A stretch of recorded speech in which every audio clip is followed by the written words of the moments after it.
da cidadã. Sucesso, vamos em frente, porque é neste caminho que nós vamos encontrar as grandes saídas para o Brasil. Muito obrigado. Muito bem, muito obrigado, deputado Adelmo Carneiro Leão.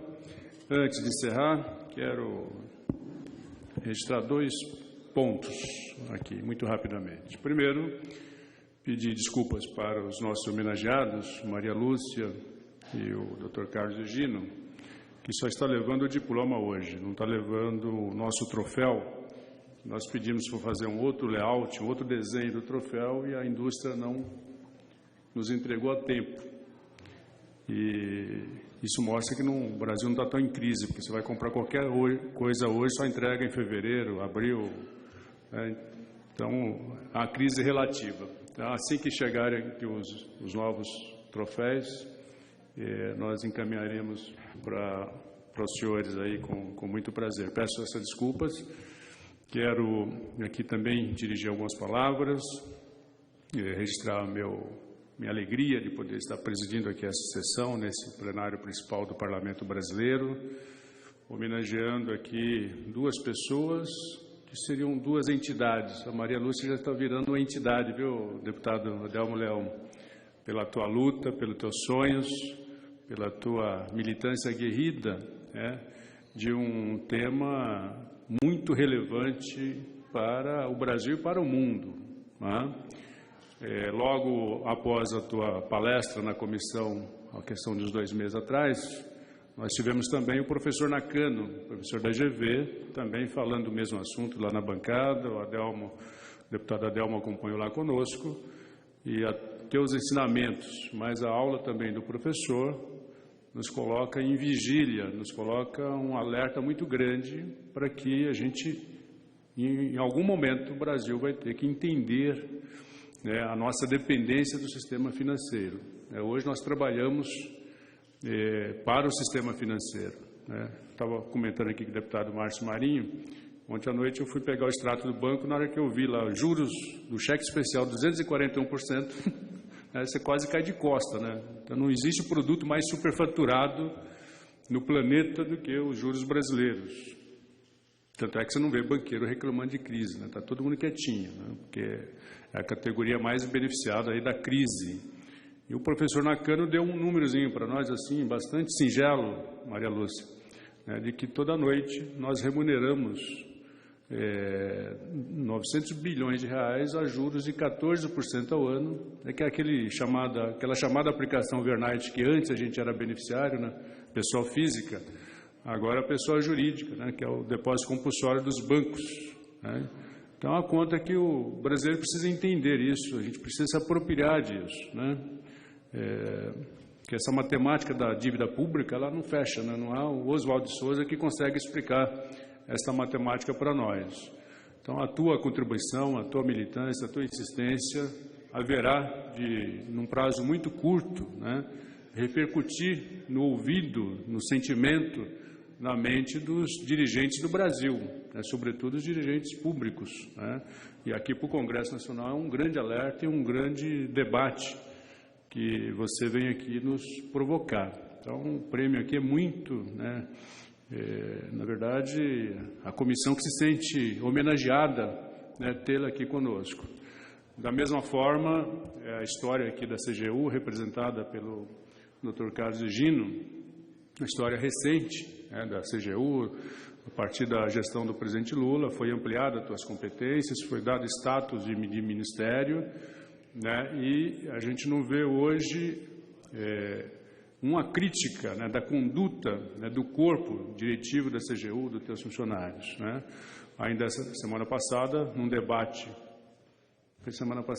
num debate aqui sobre a lei de leniência, tinha lá questionamento, né, sobre a legitimidade da CGU para assinar acordos de leniência, né, porque não é um órgão, né, da estrutura de carreira do Estado, é um órgão, né, onde o presidente indica teu gestor, o ministro, e a CGU está comprovando que não é bem, né, propriamente a estrutura de carreira atrelada, né, garantida em Constituição Federal, que vai dar a legitimidade, a segurança, né, a transparência, né, a segurança para as pessoas na condução desse ou daquele processo, né?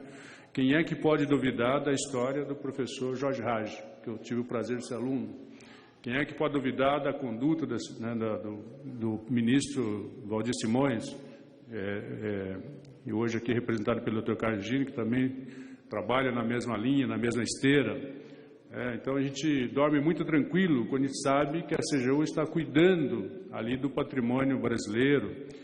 E com isso eu quero fazer um contraponto aqui com o deputado Heráclito Fortes, com a pena que ele teve que sair, que ele disse que a crise é falta de transparência. Eu diria o contrário. Um dos motivos da crise é a transparência, é a liberdade de ação dos órgãos, tirar a sujeira debaixo do tapete. Seria muito mais cômodo para um governo acobertar tudo o que está acontecendo, como já foi assim na história bem recente do Brasil.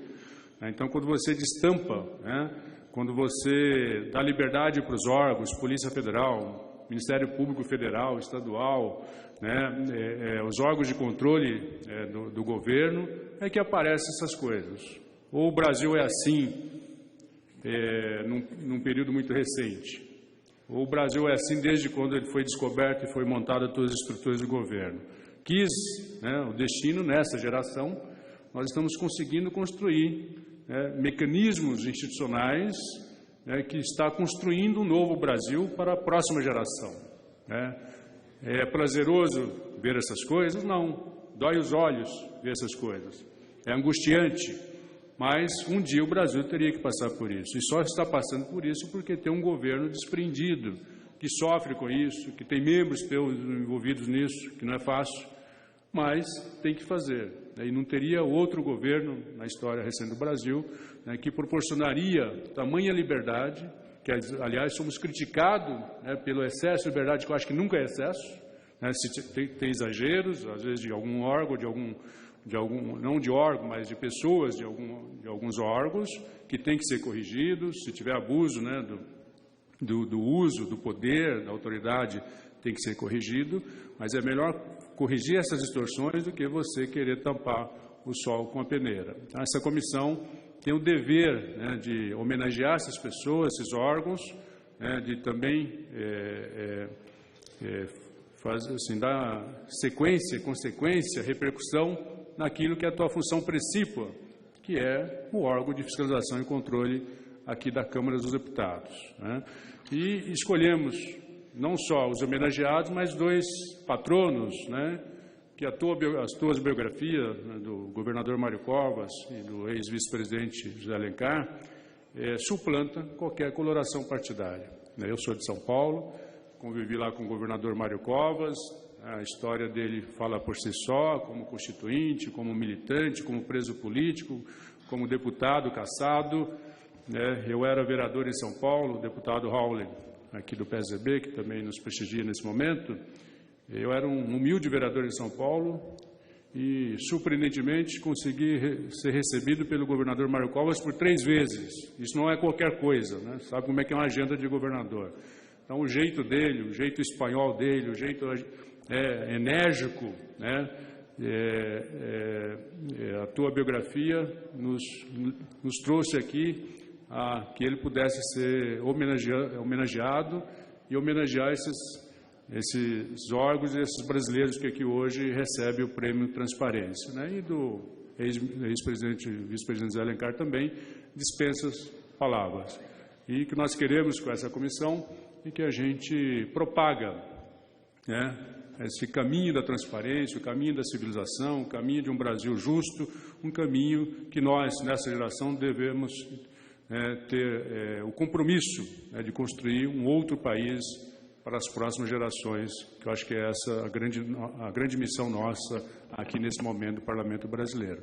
Quero, antes de encerrar, passar a palavra aqui para o deputado Howley, nesse momento aqui no plenário. Obrigado, presidente. Quando falamos em transparência, falamos no uso do dinheiro público desse país.